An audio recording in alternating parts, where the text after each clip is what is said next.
Buenas noches. Vamos a ir rápidamente a conectar con otro aspecto de la economía y a preguntarnos principalmente lo que establecíamos en la venta, si estas crisis constantes de la Argentina tienen algún tipo de factor social, ¿no? En algún punto. Esto lo vamos a analizar con Julián Sicari. Él es doctor en Ciencias Sociales y es especialista en Historia Económica. De hecho, su libro, Crisis Económicas de Mitre a Macri, él ahí repasa un poco los colapsos que sufrió la Argentina y los contó, dice que son 16. Buenas noches, Julián, gracias por atendernos. ¿Qué tal? Buenas noches. Un gusto en saludarte.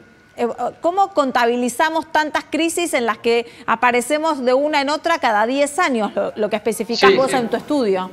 Exactamente, sí. En los 160 años que yo estudio existieron 16 crisis económicas y como vos decís, hay una cada 10 años. Pero el vértigo es mucho mayor si uno considera que desde el Rodrigazo, en 1975, al fin del gobierno de Macri, en esos 45 años existieron 7 crisis económicas. O sea, una cada 6 años y medio, lo cual vivimos en una sociedad realmente muy propensa a las crisis, a los colapsos, y bueno, es indispensable estudiar las crisis, tratar de entenderlas y saber por qué ocurre, porque las crisis no son gratuitas, cada crisis implica un salto de la pobreza, del hambre, del desempleo, que cierren miles de empresas, que se liquiden los salarios. Entonces, Argentina lo primero que tiene que hacer, punto número uno, es dejar de padecer las crisis y tanto malestar económico. ¿Estamos en la crisis número 17 o la vamos a empezar a atravesar? ¿Qué es lo que ves vos? Y sí, yo creo que esta es la número 17, habría que considerarla. Yo creo que la diferencia central probablemente que tenga esta crisis con respecto a las anteriores es que esta crisis no tuvo que ver con los desencadenantes del sector externo de la economía, sino que, bueno, la caída de la producción, del comercio, de los intercambios o la suba del desempleo tiene que ver exactamente, particularmente, con una pandemia, ¿no? Hay una crisis sanitaria a nivel mundial que hace que las personas, por ejemplo, no puedan salir de su casa. Entonces muchos no pueden ir a trabajar, no consumen, no pueden entrar a un bar. Bueno, todos estos límites que frenan la producción, el consumo, no tiene que ver con el ahogo externo, la falta de dólares, ¿no? Aunque igual la falta de dólares es un aspecto importante, pero no es lo central en este momento. Bien, Nico. ¿Cómo estás, Julián? Una consulta, pero de absolutamente curiosidad, ¿no? Si uno toma del año 74 al año 89, tuvimos 3 dígitos anuales de inflación por año, 89-90, 4 dígitos, después 9 años sin inflación y después inflación controlada, pero volvimos a los 2 dígitos. ¿Por qué esta inflación de 2 dígitos hace tanto o más daño que esos 20 años de inflación de 3 dígitos, en los cuales la clase media seguía existiendo, se seguían comprando propiedades, se seguían comprando autos, se seguían yendo de vacaciones? ¿Por qué estos 2 dígitos hacen tanto más daño que tantos años de 3 dígitos? No, bueno, eso yo lo pondría en duda, que sea como vos decís. No sé si es más dañino. Si uno ve desde el 75 al 80, hasta el 90, en esos 15 años, por ejemplo, hay un estancamiento, incluso una caída del PBI por cápita, que a diferencia de los últimos 20 años no pasó eso. Tal vez la última década sí, más estancamiento, pero ni hablar, la década del 80 fue la peor de toda la historia económica argentina. Aparte en esos años donde realmente la aceleración en el crecimiento de la tasa de pobreza es donde se produjo. O sea, si uno, por ejemplo, la pobreza promedio de la década del 70 era de 5,9. La pobreza promedio de la década del 80 ya era del 19,6%, pero uno lo que ve es que al final, cuando estamos viviendo la crisis de la hiper, el nivel de pobreza ya era arriba del 50% de la población. Entonces, en todos esos años se fueron acumulando capas geológicas de pobres y excluidos a una velocidad mucho más intensa. Si uno ve, por ejemplo, después de la crisis del 2001 y los 10 años siguientes, la pobreza tendió a bajar, no a subir. Incluso esos años, los primeros años del kirchnerismo, el crecimiento económico fue altísimo. Acordate que crecíamos al 9% anual. Obviamente lo recuerdo, pero ahora con estos 10 años de inflación en 2 dígitos, estamos llegando de vuelta a una pobreza del 50% sin haber pasado por los 3 dígitos ni los 4. Sí. Esos aumentos de pobreza tienen que ver en parte con el estancamiento, pero sobre todo con las crisis macristas, ¿no? El descontrol que implicó los últimos. Pensemos que durante el gobierno de Macri, 3 de los 4 años la economía cayó. hubo una desestabilización cambiaria, producto de sacar todos los controles de capitales, que hizo que el dólar constantemente se disparara y creciera. Pensemos que entre abril del 2018 y agosto del 2019, o sea, más o menos en 16 meses, el dólar pasó de 20 pesos a 60. O sea, hubo una devaluación del 300%. Bueno, eso disparó la pobreza. E incluso poco después, ¿no? Cuando hay el cambio de gobierno, a los 3 meses explota una pandemia mundial que todavía le hace más daño a la economía. Entonces vos venís de un periodo de mucho castigo a la economía, a la producción y los salarios, y ahora volvés a caer en otra crisis con más castigo. Entonces, eso es lo que explicaría en gran parte la aceleración del crecimiento de la pobreza y los excluidos. Paco. Sí, Julián, la Argentina, digamos, hace décadas perdió la confianza no solo de los inversores extranjeros, sino también de los argentinos que compran dólares desde hace décadas. ¿Cuándo empezó, digamos, ese fervor por el dólar? Y de alguna manera, si crees que esa tendencia se puede cambiar o va a cambiar en el corto o mediano plazo, como esperan algunos miembros del gobierno actual que quieren que, por ejemplo, se especifiquen las transacciones inmobiliarias.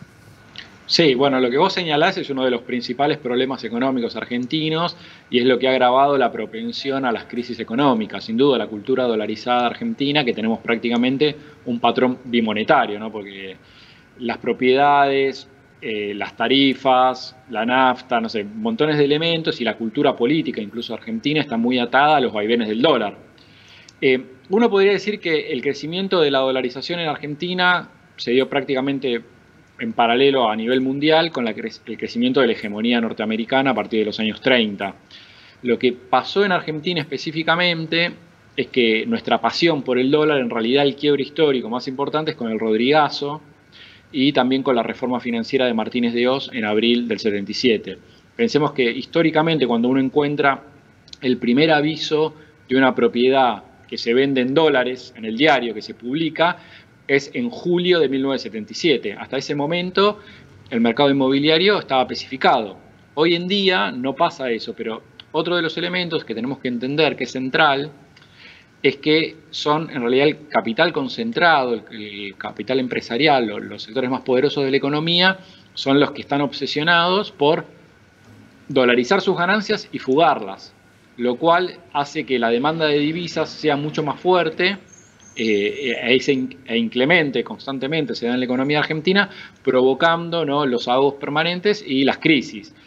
Esto es central, porque aparte pensemos este año, donde tenemos un superávit comercial espectacular, donde están entrando dólares genuinos a la economía y sin embargo el Banco Central no logra recuperar reservas, al contrario, tiene que estar vendiendo para atender las demandas o de la banca minorista o porque los exportadores no liquidan sus divisas. Entonces acá tenemos un problema que no es que el país no esté generando los dólares, sino que no se pueden conseguir, lo cual genera presiones cambiarias, expectativas negativas y debilita la economía, porque si en estos años donde el país no está pagando deuda, donde tiene frondosos e importantes saldos comerciales, no acumula reservas, imaginemos cuando llegue el momento de que tengamos que repagar la deuda. Entonces ahí vamos a sufrir otro estrangulamiento externo y de vuelta una caída económica. Entonces esto es un punto central que hay que resolver. El tema es que todos los gobiernos han intentado solucionar la cultura dolarizadora y ninguno lo logró, porque, bueno, como recién hablábamos, en la década del 80, cuando vos tenías tasas de inflación de 3 dígitos, la gente,